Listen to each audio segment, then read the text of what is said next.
back to our morning show. So it's Wednesday, which means that we're talking with Just Kidz Emergency. Joining us in studio is Dr. Paula Robertson, Director of Just Kidz Emergency, also a consultant, pediatric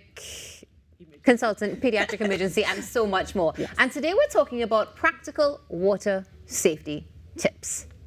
We are indeed. Thank you so much for having me, and season's greetings, everyone. Season's greetings. Yeah, seasoning. Oh, thank you. So this is really topical. I know as we head into the holiday period, people are going to be going to the beach. She's just dying to show this. And we want to really be sure that we have a safe and enjoyable holiday season. So we really wanted to highlight the issue of water safety with little ones. So let's take it from the perspective of what you guys actually receive in terms of coming into the emergency with the kids. Are there particular age groups or particular boys versus girls situations where we see more or less of? Well, I think with water issues and drowning, we probably see two different age ranges. So we'll get the younger, end of the spectrum, the ones who maybe haven't learned to swim yet and don't really have any concept of danger around water. Right. And so, as you know, there have been some high-profile, really sad cases of those, which, you know, we're keen to try and prevent.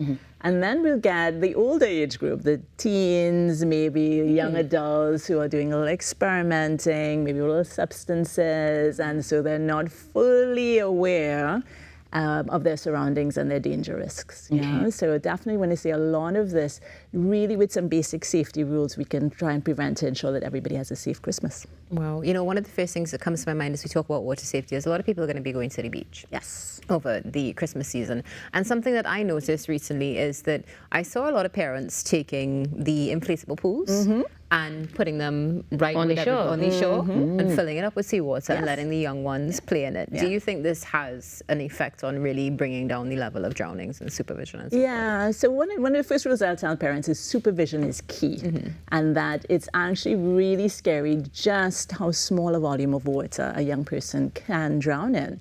And so what you really want to make sure is that you're always supervising, so never leave children unattended, even in the tiny amount of water. Right. And secondly, that you set clear rules. So for example, with little ones, that they're not allowed to go into the pool unless there's an adult with them, even in inflatables.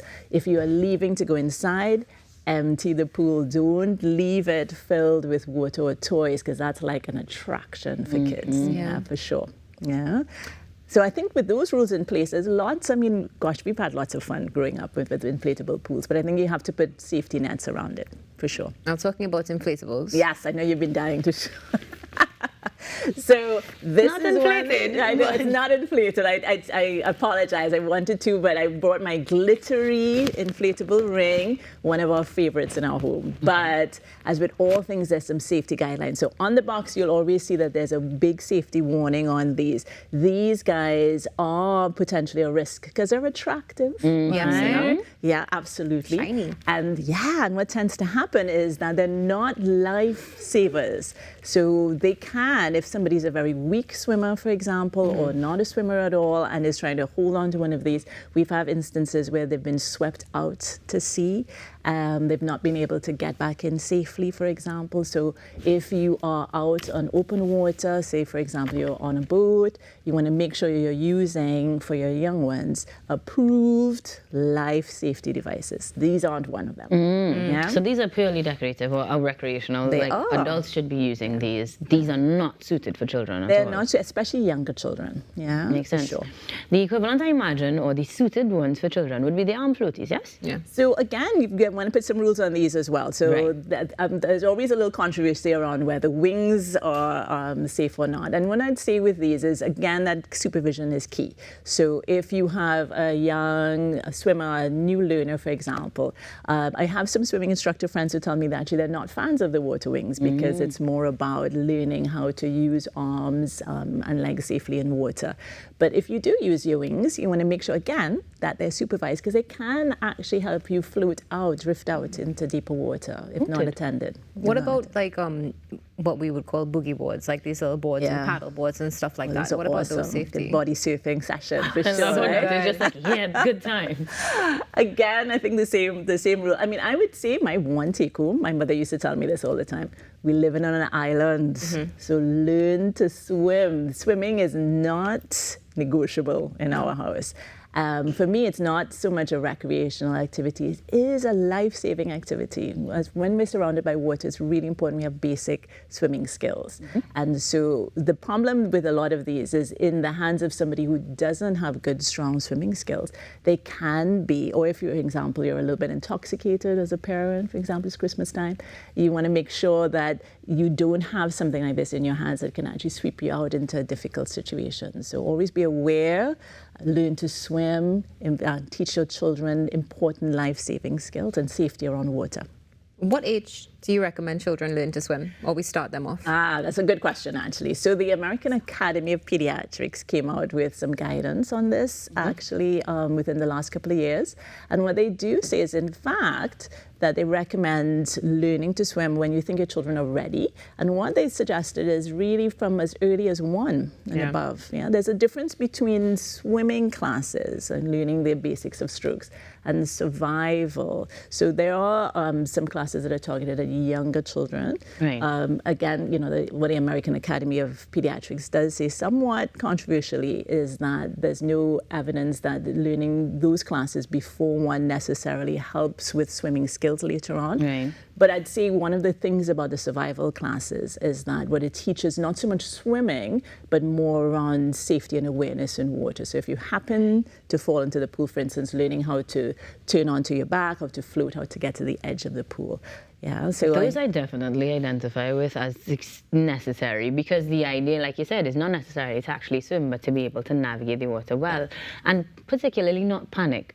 I think that is a big factor that we don't count, because even as adults, some of us can swim, but when you get into panic mode, you forget everything you learned. Absolutely. So I think it's a really great key, whether or not the association endorses it for a particular age. The basics are what we're looking at, fundamentals to have the fun. No, however, balloonies and floating balls, not so much a thing. So we're taking some rules. No, of course we're not mixing substances. Of course we're looking for the basics in terms of water safety, and we are supervising at all times. You are. Now there's certain groups that you really want to be careful with, young children for sure, and the other group are kids who have certain conditions or living with certain conditions, like patients who live with epilepsy, for instance. One of the rules that we tell our patients living with epilepsy is I actually would advocate for them enjoying life and including water activities, but there must be a responsible adult watching them at all times when they're in the water. Not necessarily in the water with them, but just supervising them so that it's not necessarily you're in the midst of a whole group of people. Because if you get into difficulties, you want to make sure that somebody can take you out safely. Easily. Okay. Agreed. I'm taking note. Where are we going again, doctor? We've covered the equipment, we've covered the mixing of the substances, we've covered the ages, and even given some tips as to whether or not we should be doing that swimming lesson before they could walk. Yeah. Where else are we? Something I would also like to really get some clarification on is when it comes to swimwear, and whether or not your clothes could actually inhibit any sort of movement as well, because we see a lot of people, and sometimes yes, people may be under the influence and decide to jump in a pool fully clothed and do all these sorts of different things, but how safe is that? Yeah, you got to remember when you are in water, waterlogged clothes, particularly things like jeans, shoes, even trousers, will actually take in water and weigh you down. And so the first thing I'd say, if you happen to jump into water, hopefully not fully clothed, is to really kick off those shoes, right? Really try and take heavy clothing off as much as possible, because that's actually going to add extra weight to you. Trying, as you said earlier, not to panic as much as possible. But, you know, ideally, especially if you're supervising younger children, the other main rule we say with adults is make sure that you've got your faculties intact. I know, as we said, it's holiday season, so one of the situations that contribute to water incidents is if parents are themselves not fully aware that we're liming, we're not keeping our eyes on the little ones. You're hoping all the cousins are watching the other cousins. Yeah, no, absolutely. You're taking a few little drinks and so on. So if you're supervising children and that's your job, you've got to make sure that you are totally got your faculties intact. Yeah. Any particular guidelines specifically for those who are bathing in the sea? Because, I mean, we've spoken about pools and, let's say, controlled bodies of water, but the sea is a totally different animal. Yeah, no, absolutely. I would say listen, first of all, to all weather warnings. We know there's times of the year where, for example, we have more rip currents and rip tides. Always look at the flags, especially on your major public beaches. So you want to avoid those red flags and stay in safe areas. Listen to the lifeguards as well. I always feel sorry for them because they're forever blowing whistles at people who are not taking them on. The ones who not only show like, wait, there's me. What are you doing? I don't know. Yeah. But we definitely could use a crash course perhaps in how to pay attention to lifeguards. No, absolutely. So our lifeguards, we're listening and we're paying attention to flags. Good tips. Yeah. We've got a lot that we could use, and I know that you're going to have more as we continue to have you on every Wednesday. But I have to ask you about your Christmas shopping and your Christmas preparation, because that festive flower in your hair means that you are very much a crazy Christmas lady like Ash. Yes. I am. You're lucky I didn't bring my reindeer ears. Oh my gosh. I restrained. Listen, we need to have a conversation about this because I was ready to bring my reindeer ears, but I did forget them. We'll have to match it up. I'm totally unprepared. Really? I gotta say, no. I do have my tree up. I've done my tree. I know. I feel like blasphemy. Yeah, I feel like I need to confess. I have my tree up. I do have my tree up. But in terms of wrapping, I was looking at you guys earlier. Yep, haven't done that yet at all. I'll be one of those who'll be waiting. Love gift bags. You would definitely not talk about me because I didn't do anything.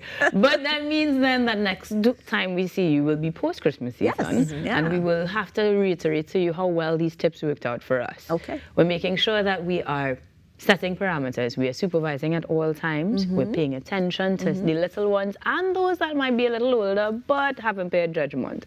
Those with special needs, and even we, the adults, making sure that we have all our faculties intact so that we're able to make sure that the kiddies are enjoying a safe, festive season, specifically around bodies of water. Have I missed anything, Doctor? No, I think those are the main things. The last thing I'd add is to learn basic life-saving skills. So definitely things like CPR training.